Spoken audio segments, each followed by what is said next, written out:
வணக்கம். தினசரி வானிலையும் அதனை சார்ந்த அறிவியலும். இது ஜூலை மாதம் 31ஆம் தேதி, ஆடி மாதம் 15ஆம் தேதி.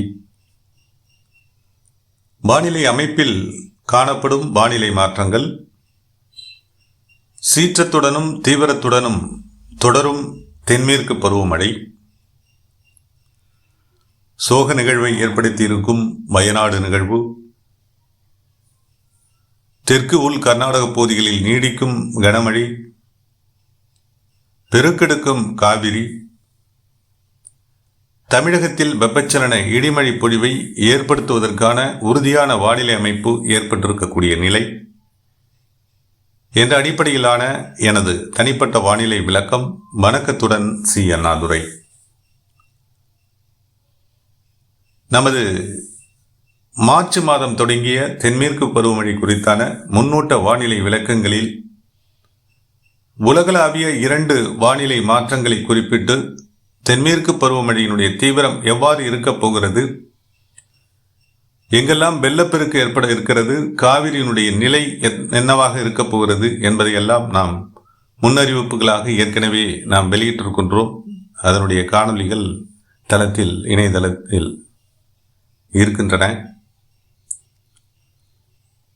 2 உலகளாவிய நிகழ்வுகளை நாம் சுட்டிக்காட்டி இதனுடைய தீவிரம் இந்த ஆண்டு நம் முந்தைய கணக்கீடுகளின் அடிப்படையில் ஒரு எதிர்பார்க்கக்கூடிய வானிலையை, மழைப்பொழிவை விளக்கியிருந்தோம். பசிபிக் பெருங்கடல் தீவிர எல்னினோ நோக்கிய நகர்வும்,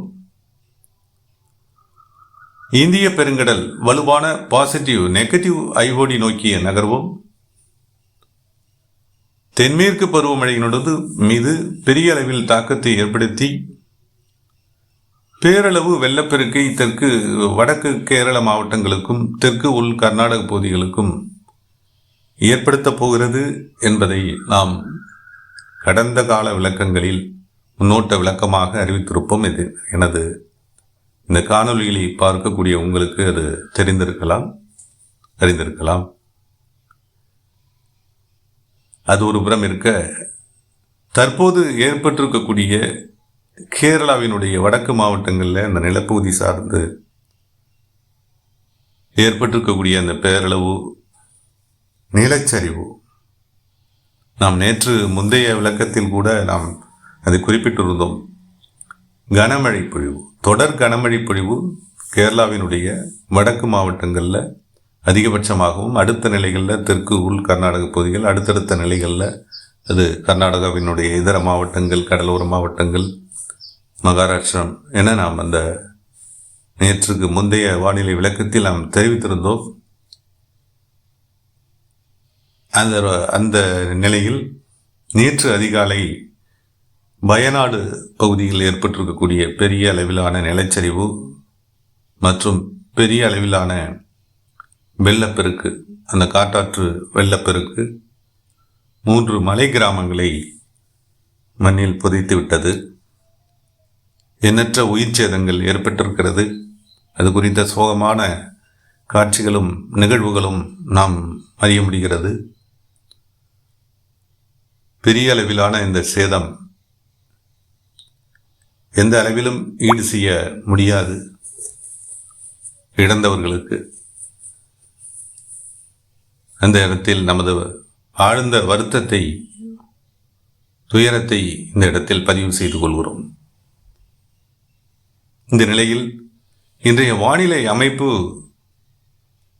இந்த துயருக்கெல்லாம் மேலும் துயரை ஏற்படுத்தக்கூடிய, அதாவது கேரளாவினுடைய தெற்கு வடக்கு மாவட்டங்களில் மேலும் இடையூறுகளை ஏற்படுத்தக்கூடிய வானிலையாகவே இன்றைய நிலையில் தொடர்கிறது. இன்னமும் ஒரு சோகம் என்னவென்றால், இந்த நிலை அடுத்து வரக்கூடிய 10 முதல் 15 நாட்களுக்கு நீடிக்கக்கூடும். கனமழை பொழிவு வானிலை அமைப்பினுள் அந்த வகையில்தான் சாதகமாக இருக்கிறது. மேற்கு தென்மேற்கு காற்று வலுவான ஈரப்பதத்துடன் உள்நுழைகிறது.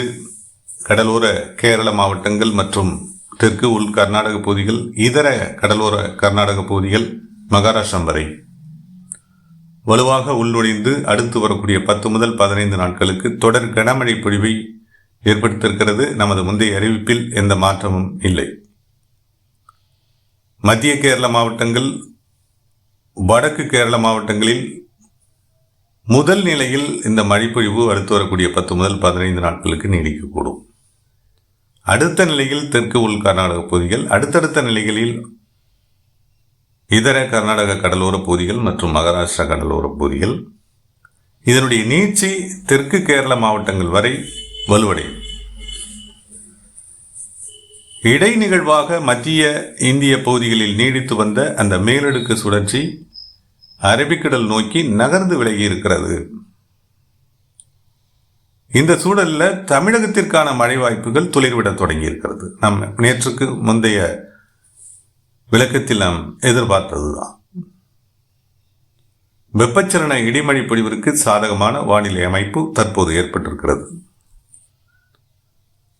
மத்திய இந்திய பகுதியில் நிலவி வந்த மேலடுக்கு சுழற்சி முற்றிலுமாக விலகியுள்ள நிலையில் நிலநடுக்கோட்டு பகுதி மற்றும் குமரிக்கடல் சார்ந்த குறைவழுத்த மாறுபாடுகள், நிலநடுக்கோட்டு பகுதி சார்ந்த உயரழுத்த மாறுபாட்டின் விளைவாக சுழற்சியாக ஏற்பட்டு காற்றில் வேக மாறுபாடுகள் மேற்கு மற்றும் தென்மேற்கு காற்றின் மீது ஏற்பட்டு தொடர்ந்து ஈரப்பதம் மிகுந்த காற்றை உள் சுமந்து அதை நிலப்பகுதி நோக்கி குவிக்க இருக்கிறது. மேற்கு தொடர்ச்சி மலை கணவாய்கள் வழியாக கீழடுக்கின் வாயிலாக உள்ளீர்க்கப்படும் ஈரப்பதம் மிகுந்த மேற்கு தென்மேற்கு காற்று தமிழகத்தில் இன்றைய நிலையில் வெப்பச்சலன இடிமழை பொழிவாக வெளிப்பட இருக்கிறது. இதற்கு சாதகமாக வடக்கு வங்கக்கடல் பகுதியில் குறைவழுத்த மாறுபாடுகள் இந்த காற்று உள்ளீர்த்தலை தீவிரப்படுத்த இருக்கிறது. இந்த நிலையில் இன்றைய நிலையில் வெப்பச்சலன இடிமழை பொழிவு இன்று பரப்பில் கூடும். தெற்கு உள் கர்நாடக பகுதிகளில் வலுவடைந்து தீவிரமடைந்து வரும் மழைப்பொழிவு அங்குள்ள அணைகளை மேலும் மேலும் தத்தளிக்க செய்து கொண்டிருக்கிறது. வரலாற்றில் முதல் முறையாக 2008ஆம் ஆண்டிற்கு பிந்தைய நிலையில் இன்று அதிகாலை நிலவரப்படி 2,37,000 கன அடி நீருக்கு மேல் கேஆர்எஸ் மற்றும் கபினி அணைகளில் இருந்து காவிரியில் நீர் திறந்து விடப்பட்டிருக்கிறது. இதற்கு முந்தைய சாதனை அளவான 1961ஆம் ஆண்டு சாதனை அளவான 2,80,000 கன அடி நீருக்கு மேலும் அதிகரிக்கக்கூடிய வரலாற்றை மாற்றக்கூடிய நிகழ்வு காவிரியில் ஏற்படலாம் என எதிர்பார்க்கப்படுகிறது. இந்த நிலையில்தான் மழைப்பொழிவும் நீடித்து வருகிறது. இந்த சூழலில் தமிழகத்தில் இன்றைய நிலையில் வெப்பச்சலன இடிமழை பொழிவிற்கான வாய்ப்புகள் எங்கெல்லாம் அதிகபட்சமாக இருக்கக்கூடும், அதுக்கு அடுத்த நிலையிலான வாய்ப்புகள் எங்கெல்லாம் இருக்கக்கூடும் என்று பார்த்துவிடலாம். நாம் ஏற்கனவே சொன்ன வானிலை அமைப்பு தென்மேற்கு பருவக்காற்றை, அதாவது மேற்கு தென்மேற்கு பருவக்காற்றை ஈரப்பதத்துடன் சுமந்து வரக்கூடிய காற்றினை கணவாய் பகுதிகளின் வழியாக உள்ளிருத்து மழைப்பொழிவை கடலோர மாவட்டங்கள் மீது அதிகபட்சமாக ஏற்படுத்தப் போகிறது. அது குறிப்பாக வடகடலோர மாவட்டங்களில் அதிகபட்சமாக சென்னை, திருவள்ளூர், காஞ்சிபுரம், செங்கல்பட்டு, விழுப்புரம் இந்த மாவட்டங்கள் சார்ந்தும், அதற்கு அடுத்த நிலையில் கடலூர் மற்றும் டெல்டா மாவட்டங்கள் என்ற வகையிலும், அதாவது டெல்டா மாவட்டங்களில் தஞ்சாவூர், திருவாரூர், நாகப்பட்டினம், மயிலாடுதுறை இந்த மாவட்டங்கள் சார்ந்தும் ஆங்காங்கே ஏற்படக்கூடிய மழை வாய்ப்புகளாக பரவலான மழை வாய்ப்புகள் இல்லை. ஆங்காங்கே ஏற்படக்கூடிய மழை வாய்ப்புகளாக இந்த மாவட்டங்களுக்கு அமையக்கூடும்.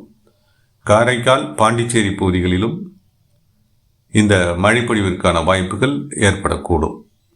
இதற்கு அடுத்த நிலையில் தஞ்சாவூர் மாவட்டத்தினுடைய தெற்கு பகுதிகள், புதுக்கோட்டை மற்றும் திண்டுக்கல் மாவட்டத்தினுடைய கிழக்கு பகுதிகளில், மத்திய பகுதிகளிலையும்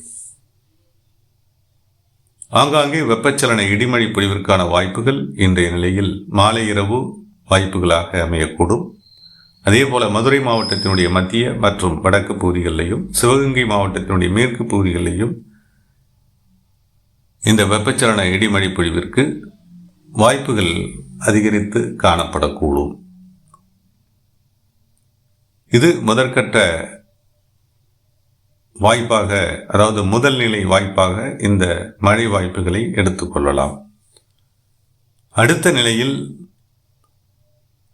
திருவண்ணாமலை, வேலூர், ராணிப்பேட்டை இந்த மாவட்டங்கள் சார்ந்தும் கள்ளக்குறிச்சி மாவட்டத்தில் ஓரிரு இடங்களிலையும் இன்றைய நிலையில் வெப்பச்சலன மழைப்பொழிவிற்கான வாய்ப்புகள் இருக்கக்கூடும். பருவக்காற்றினால் ஏற்படக்கூடிய மழை வாய்ப்புகளாக, பருவக்காற்றுடன் இணைந்த வெப்பச்சலன மழை வாய்ப்புகளாக கிருஷ்ணகிரி, தருமபுரி, சேலம் மற்றும் ஈரோடு மாவட்டத்தினுடைய மேற்கு மற்றும் மத்திய பகுதிகளில் இதற்கான வாய்ப்புகள் இருக்கின்றன. இன்றைய நிலையில் ஆங்காங்கே மழைக்கான வாய்ப்புகள் இந்த மாவட்டங்களில் இருக்கக்கூடும். அதே போல கோவை, நீலகிரி இந்த மாவட்டங்கள் சார்ந்து பரவலான மழைப்பொழிவிற்கான வாய்ப்புகள் இன்றைய நிலையில் இருக்கக்கூடும். காற்று பகுதிகளிலேயும் இன்றைய நிலையில் ஓரிரு இடங்களில் கோவை மற்றும் திருப்பூர் மாவட்டத்தினுடைய காற்று பகுதிகளிலேயும் ஓரிரு இடங்களில் இன்றைய நிலையில் மேகமூட்டமான வானிலை அமைப்பு, லேசான மழைப்பொழிவிற்கான வாய்ப்புகள் இருக்கலாம். அதே நேரத்தில் கோவை மாவட்டத்தினுடைய வடக்கு மற்றும் தெற்கு பகுதிகளில் கூடுதல் வாய்ப்புகள் இருக்கின்றன. தெற்கு பகுதிகளில் கனமழை பொழிவிற்கு இன்றைய நிலையில் வாய்ப்புகள் இருக்கின்றன. திருப்பூர் மாவட்டத்தினுடைய வடக்கு மற்றும் வடமேற்கு பகுதிகளில் ஓரிரு இடங்களில் மழை பொழிவிற்கான வாய்ப்புகள் அதிகரித்து காணப்படலாம். கிழக்கு பகுதிகளில் சற்று வாய்ப்புகள் இன்றைய நிலையில் குறைந்து காணப்படுகிறது. மத்திய பகுதிகளிலையும் தாராபுரம் உள்ளிட்ட அந்த பகுதிகளிலையும் இந்த நிலையில் மேகமூட்டமான வானிலை அமைப்பு, ஓரிரு இடங்களில் லேசான மழைப்பொழிவிற்கான வாய்ப்புகள் இருக்கலாம். கரூர், திருச்சிராப்பள்ளி மாவட்டங்களிலேயும் குறிப்பிடத்தகுந்த மழை வாய்ப்புகள் இன்றைய நிலையில் இல்லை அல்லது குறைவு என்றுதான் கூற வேண்டும். இது பெரம்பலூர் மாவட்டத்திற்கும் பொருந்தும். மேகமூட்டமான வானிலை அமைப்பு இருக்கலாம். திருச்சிராப்பள்ளி, பெரம்பலூர், கரூர் இந்த மாவட்டங்கள் சார்ந்து ஆங்காங்கே மேகமூட்டமான வானிலை அமைப்பு ஏற்படும். ஓரிரு இடங்களில் லேசான மழைப்பொழிவிற்கான வாய்ப்புகள் இருக்கலாம். மற்றபடி தீவிர மழைப்பொழிவிற்கான வாய்ப்புகள் இந்த மாவட்டங்களில் இன்றைய நிலையில் குறைவு. அதே நேரத்தில் திண்டுக்கல் மாவட்டத்தினுடைய கிழக்கு பகுதி, மேற்கு பகுதிகளிலையும் கொடைக்கானல், பழனி உள்ளிட்ட இந்த பகுதிகளிலையும் இன்றைய நிலையில் மழைக்கான வாய்ப்புகள் இருக்கின்றன. அநேகமாக மேகமூட்டமான வானிலை அமைப்பு வலுவாக நீடிக்கக்கூடும். ஆங்காங்கே லேசானது முதல் மிதமான மழைப்பொழிவிற்கான வாய்ப்புகள் இருக்கக்கூடும். திண்டுக்கல் மாவட்டத்தினுடைய வடக்கு பகுதிகளிலையும் இந்த நிலை நீடிக்கலாம். புதுக்கோட்டை மாவட்டத்தை ஒட்டிய திண்டுக்கல் மாவட்ட பகுதிகளிலையும் நல்ல மழைப்பொழிவிற்கான வாய்ப்புகள் இந்த நிலையில் உள்ளது.